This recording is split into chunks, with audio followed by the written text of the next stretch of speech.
I want to paint you a story. Think back to 2020, right before the whole world shut down that impacted every single human life. The world will never be the same again. But that's not what I'm talking about. Lego released the Marvel Mechs. Maybe it impacts every single life, I don't know. But it started a chain reaction where for the last 3 years, Lego's been releasing Marvel Mechs. And the designs get, I don't know, maybe worse and worse kind of. They released a new elbow joint this year. It's been a good way to get some different variants of characters. You get more comic versions. We got a comic version of Wolverine this last couple of years. We've gotten some different versions, and they started with some basic characters like Captain America, Iron Man, but we've gotten comic versions of characters. And if you're a Marvel fan, it's a good way.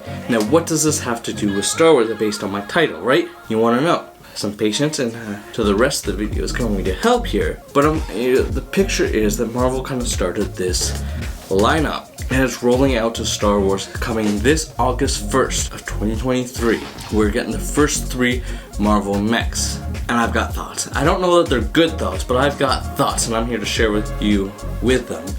This is I get from a business point of view and Lego's point of view why they're doing this. This is a very good way to get a child to throw this in the cart. Mom has no problem paying for it because it's, $16. But for these are going to be very much like the buildable figures. They're not going to sell large quantities, I don't think. And I see some potential here, but I'm not sure if I want that potential, right? Like, you can get some really unique characters. Maybe we get a Yaddle, maybe we get a Yarl Proof, or some other Jedi Council members that haven't been created, like a Depapalapa or a young Padawan, or I don't know. I feel like the Jedi is the route that it should kind of go here, and maybe some weird and strange characters that we don't deserve their own set or can't really be thrown in a set, and maybe that's a good way to do this. I don't know that I want clones or Stormtroopers like they've done here. Something that's really meant to be army buildable, because I don't want an army build with a single minifigure at $16. With that being said, we got the picture for the set. Let's break it down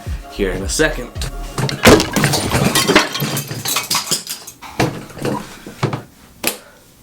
Okay, first we have the Stormtrooper. Like I was saying, not really army buildable at $16, but we get an updated design on the minifigure.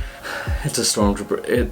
No arm printing for him, unfortunately, but hopefully that Lego is going to be rolling that out relatively soon. The Stormtrooper is the worst of the 3 mechs in my opinion. It doesn't really copy the minifigure like they usually do with mechs. It has the elbow joints that I don't like. They just look bad, honestly. I would rather a ball joint, more maneuverability.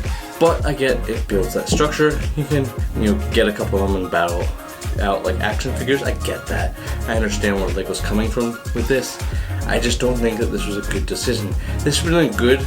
Instead of doing these 3 $15 packs or sets, do a $15, $16 minifig pack like they did with the Clone Commanders and the Hoth Troopers. Do like that. Throw these 3 characters, and these are your 3 basic original trilogy characters. Throw it in a pack like that, pick it up, it's good. Or CMF line. Like, there's so many things that you could do here that is a better way and would sell. You'd sell more units. Sure, you're not making the price off 3 minifigures basically, but it's a good way. The Stormtrooper mech looks terrible. His tiled plate print or sticker just does not match the minifigure really well, and like with all of them, they just got really small heads. They just look bad. Next up is Darth Vader, and then we got the same one that we got in the TIE Bomber. That beautiful arm printing, that just looks really good. Here is a great minifigure.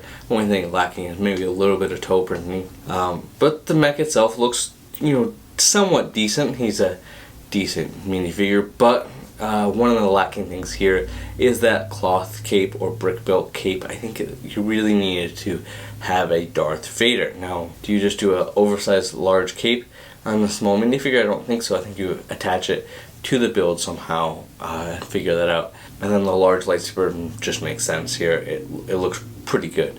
The last one is where we get the best minifigure out of all 3 of these, is that Boba Fett. This is the one that I want the most. I don't know if I'm buying any of these, honestly. These aren't day one purchases for me. They're going to be available for a while.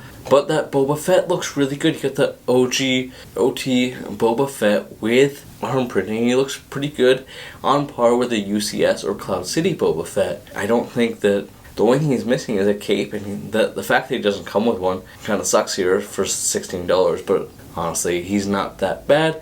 His mech though, is just like this oversized, really mech, which is cool. Like, it's a really bulky build, making it look like he has extra armor, which like he should. And then you got the minifigure head, which just makes it look really disproportionate. But if you're a kid, you really don't care. You want mom or dad to pay the $16 to buy you this set. It's a really nice way to throw in or to add on to to make your free shipping purchases or whatever. If you're a few dollars short, throw in the $16 set here, and LEGO makes a lot of money off you. Let me know what you think of these mechs. Do you like them? Write down in the comments. Smash that like for me, and if you're new here, consider subscribing. And I will see you in the next video.